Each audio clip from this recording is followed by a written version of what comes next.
To be fair to Balma, I did tell her how it's pronounced in Iran, so that's what she was going off of. So if any of you are wondering what it's like up here, it's terrifying. Adaptation. Are we doing it wrong?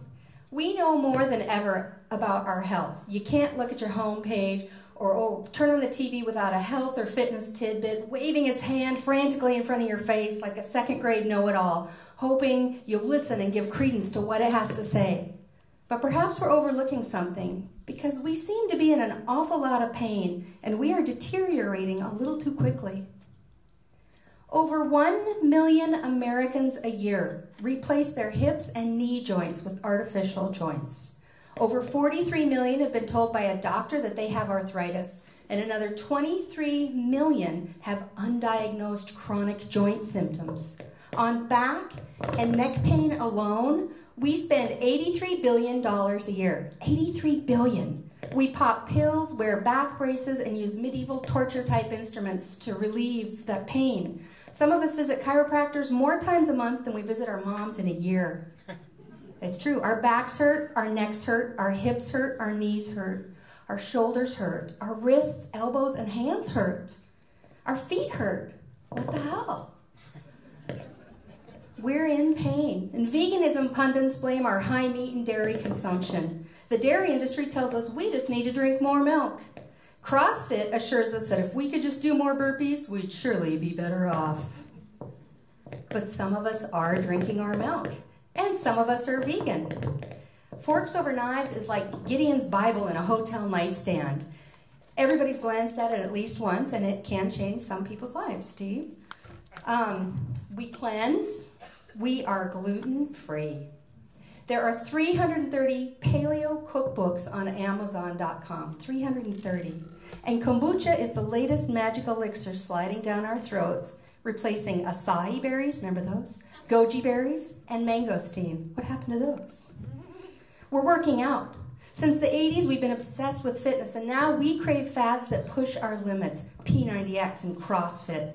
There are enough anecdotal reports to suggest that the high rate of joint injuries suffered by CrossFit followers is not due to the fact that they've slacked off on their calcium consumption. Even more reasonable endeavors, such as yoga and Pilates, can trouble our bodies. Fists for wrists, anybody? Oh, I strained my hamstring. Bad downward dog, bad dog. So let's ask ourselves, are our joints so defective? Is our design so poor that these machines that we've been given are bound to fail before our life force has left them? Well, perhaps we are the dysfunction and not our bodies. Perhaps it is faulty design, not faulty design, but operator error. Perhaps we've strayed too far from natural biological movement, and this is the price. Our daily movements are damaging. We're hunching over smartphones, computer use, texting, sitting 8 to 16 hours a day, driving too much and not walking at all.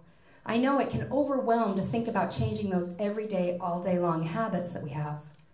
Our adaptation to modern convenience can limit our biological function in the long term.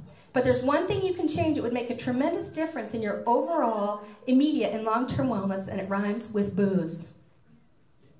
Shoes. You could change your shoes. Whether men's or women's, high heels or running shoes, any shoe with a positive heel, even 1 to 2 inches, causes your joint alignment to be displaced 20 to 40 degrees. That causes your body to pitch forward, and in order to remain upright with your eyes on the horizon, you have to deform the natural alignment of your ankles, knees, pelvic tilt, and spinal curvature. Now, what other machines that we expect long-term use from could function at a 20-degree displacement off its normal axis? A car? A washing machine? How long would they last? It's too much to expect from a machine, and that's what your body is. It's designed to be used, but not abused. Think about it. You misalign your joints, then you move that way, you run, you walk that way, you lift that way. It's like driving a car on 2 flat tires. Things are going to wear down, and that's not rocket science, that's 10th grade geometry. From orthotics to fitness shoes, the solutions are getting sillier. Footwear was conceived pre-penicillin to save us from punctures and infection, but this Pandora's box of our own creation is tearing us apart 1 joint at a time. If you make this change, please nurture your shortened and weakened muscles and give them time to function properly.